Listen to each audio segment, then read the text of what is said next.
Hello and welcome to Three Hamster Boys YouTube channel. I'm Jeff and right now we're in the middle of our maybe 40-day challenge.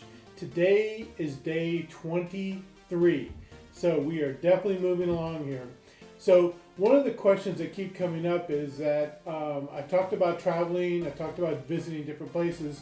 So one of the questions is what are some of the places that you went to that were just unforgettable, that you would love to go see again? So I came up with a list. Here's my list.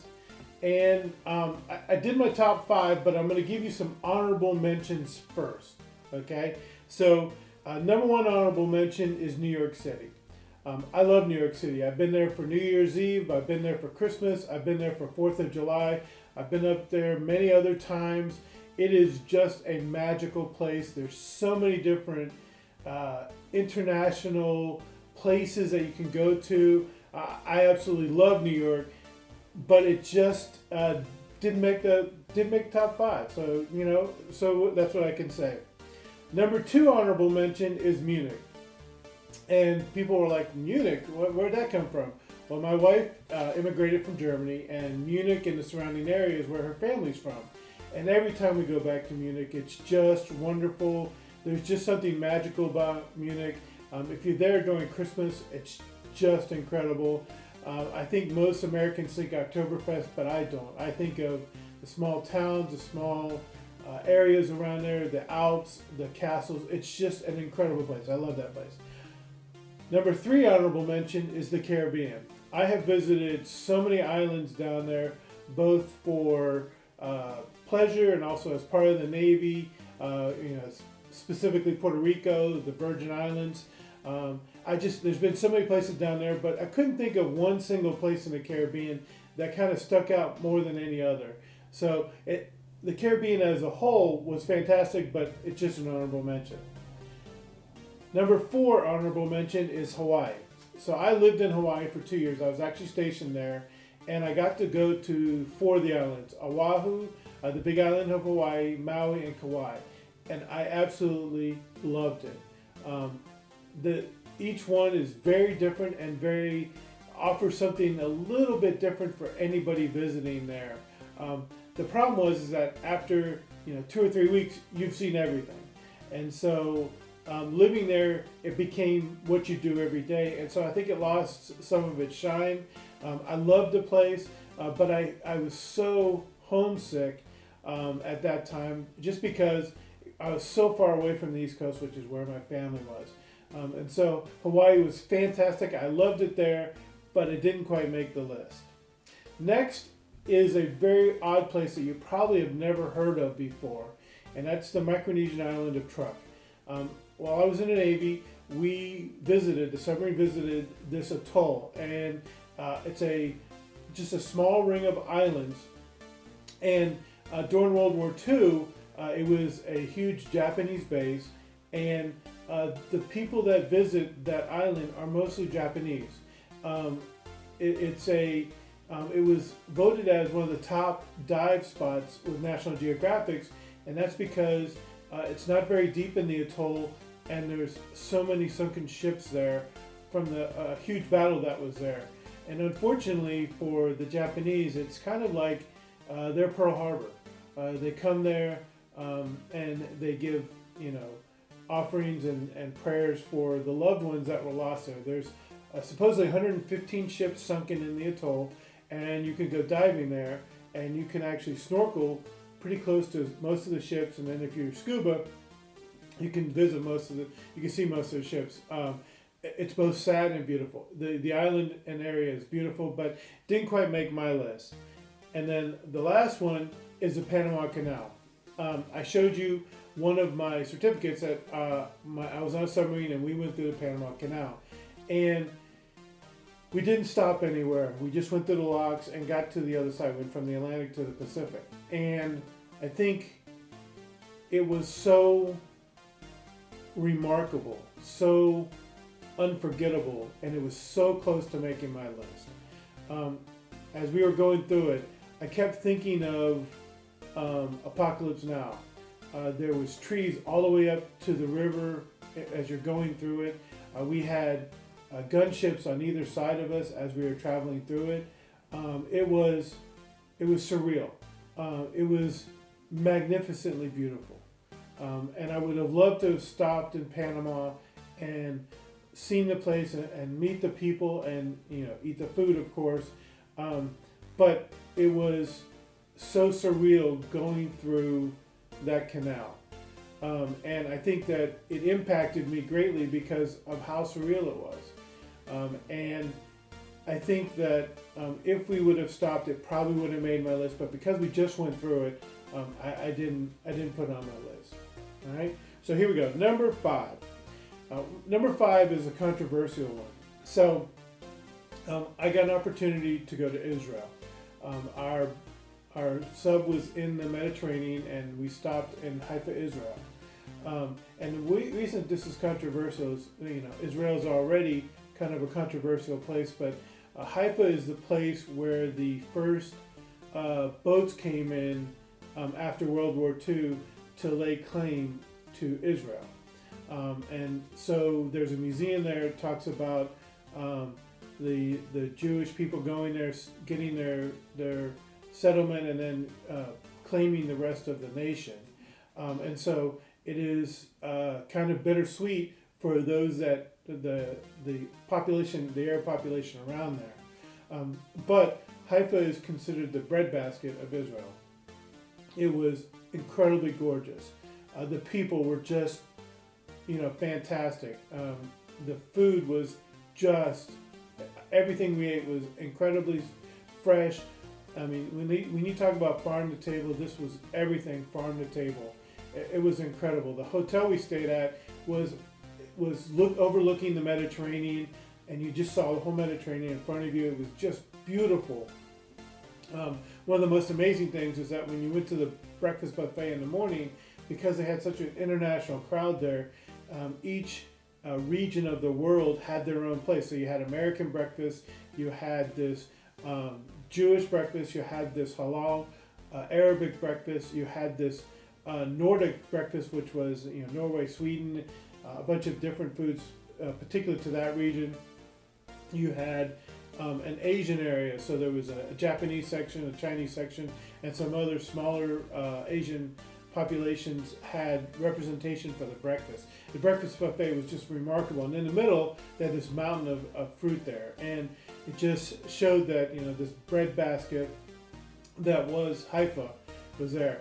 Like I said, it was an incredible place, and I probably will not get an opportunity to go back to Israel, but for my one visit to Israel, going to Haifa, it was just idyllic. So that's number 5. Let me get a drink.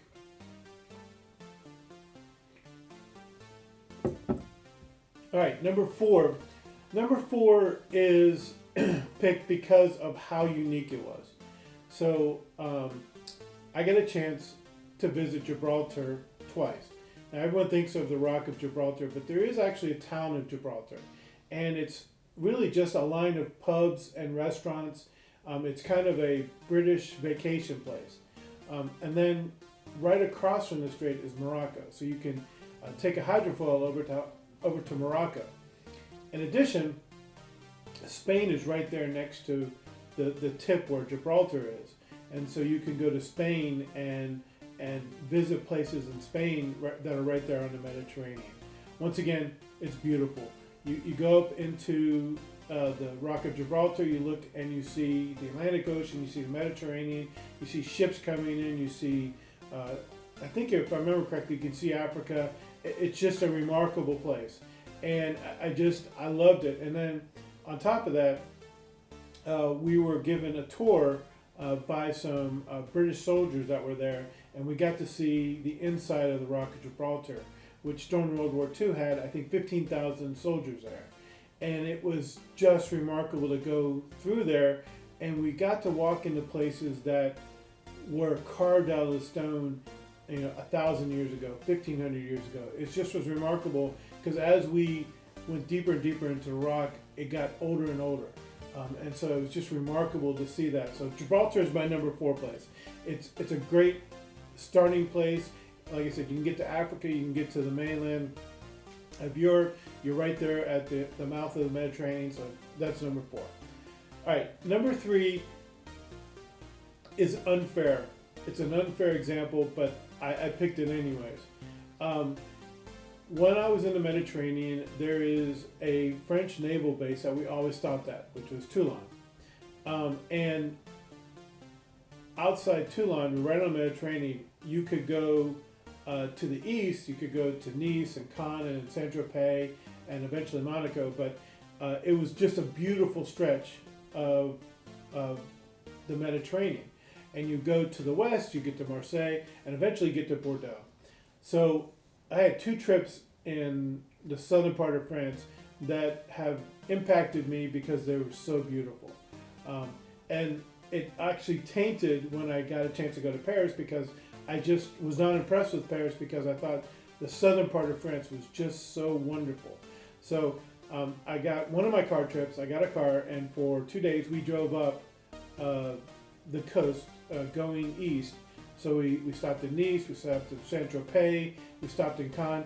The friend that I was with, he loved escargot. I'd never tasted escargot, so he said, okay, we're going to do the perfect setting for tasting escargot. So we were sitting in Cannes in a cafe. We were looking out into the Mediterranean. If you see the Cannes Film Festival, you see the street in front of you. And we got escargot. And I tasted it, and everything was perfect. It was a chilled white wine. It was just incredible. And I didn't like them. They were not tasty to me at all. I did not like them. And I said, well, if I don't like them here, I'm never going to like them. And then the other trip that I took is me and a friend of mine. We got a car and we went wine touring in the southern part of France for about a week. And so we started in Toulon, then we went to, and I'm going to mess these names up, you know I can't talk, Avion, then we went to Lyon and Dijon, then the Vallée de l'Or, then Bordeaux. We actually stayed in a town called Saint-Emilion, and then Marseille, and then back to Toulon. And it was just magical. We just went along these, get these wrong, route des vins, basically going through the wine country of all these different regions of southern France. And we were stopping at these very small vineyards, basically, 5-10 hectares. They were just cute, and every time we stopped, the farmer there would pull out some bread and cheese, and we would drink a bottle of his wine, and it was just remarkable. The bad part about it was we would go along these route des vins, and we always wanted to get to a particular city, and what happens is we would get lost visiting these farmers and visiting these vineyards. Then we'd have to rush to get to that city. We'd get a hotel room, and then it was too late to eat. I don't think we ate for the first 3 days, except for we'd get a baguette and some cheese and water in the morning, and we would just taste wine throughout the day. And it was just a magical trip. And just like with the escargot, we were in the port of Marseille, and we got this pizza called frutte de mare, which means that whatever the fresh catch of the day was, they put it on there.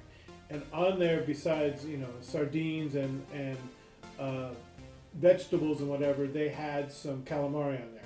And I had never had calamari before, and I said, well, if I was going to like calamari or octopus, this is where I was going to like it.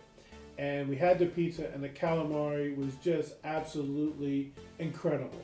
It was fantastic. It was done on a wood-burning stove. It had this nice char, beautiful taste. And so I'm a lifelong fan of calamari from then on. So it's unfair that a third of a country will make one of my favorite places to visit. But if you ever get a chance, just start somewhere in one of those towns and make a big circle. Go all the way up to Cannes and go all the way over to Bordeaux, and you will just love every second of it. There is no hustle and bustle. There is no big crowds. It's just a wonderful, wonderful place, and it was so different from Paris, and I just loved it. So that's my number 3. Number 2. So I like big cities. I like a lot of energy, and I got a chance to visit Vancouver and Victoria Island. If you don't know where this is, if you look at a map, It's just above Seattle, so it's in British Columbia, and it's in the southern western tip of British Columbia of Canada. And if you go out the inlet, you'll be right on the ocean, and you go north, you'll hit Alaska. You go south, you hit Washington State. It is beautiful. There's ocean there. There's mountains there. The landscape is just remarkable. Now, usually I like really high energy cities, but Vancouver was just fantastic. It was a lot of nature, a lot of outdoor stuff, which it's not my big thing, but it's just so beautiful. And then you could take a ferry to Victoria Island, and there's a beautiful garden there, and Victoria is just, it's a throwback. And the most incredible thing about Victoria Island at that time, I'm not sure it still is the same, but Victoria Island has the third most busy airport, but it's all a seaport. So there's seaplanes coming in and taking off, and it is just remarkable. If you go to the Victoria Hotel, you can get tea and strawberries in the afternoon for afternoon tea. It's just remarkable. When we took the ferry over, you could see the orcas diving in the water and some dolphins. It is a beautiful place, and I would say that the reason it made number 2 was because of the magnificent beauty of nature. And that's really not something that captivates me as much as a big city, the energy and everything. I mean, I love Tokyo. I love all these places. I love New York. In fact, you'll see what my number 1 place is. But if you're looking for breathtaking beauty, Vancouver, Victoria Island is just remarkable, and I would recommend it to anyone. So now we're to number 1, and like I said, I love high energy. I love just a lot of people. I love the frenetic nature. I mean, New York is really my kind of place to be. I love that. When I'm in London, I love the busyness of London. I love the busyness of Paris.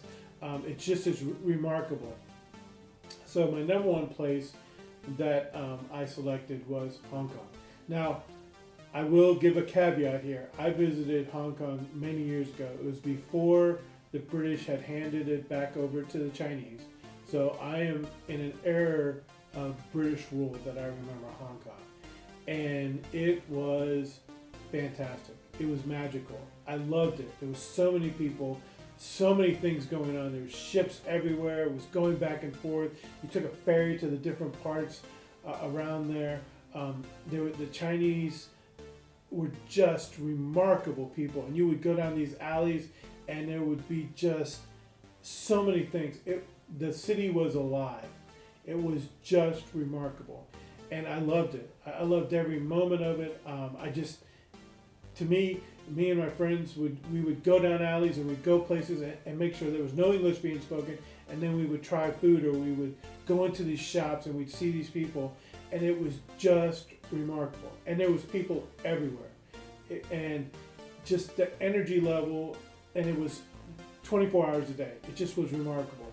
So for me, the place that impacted me, the place that really, made me feel alive was Hong Kong. So Hong Kong is my number 1 place. So to recap, number 5, Haifa, Israel. Number 4, Gibraltar. Number 3, southern France. Number 2 is Vancouver and Victoria Island. And number 1 is Hong Kong. How's that list sound to you? Do you think I should have put some honorable mentions as better ones? There are some more places that did make it. I talked about London.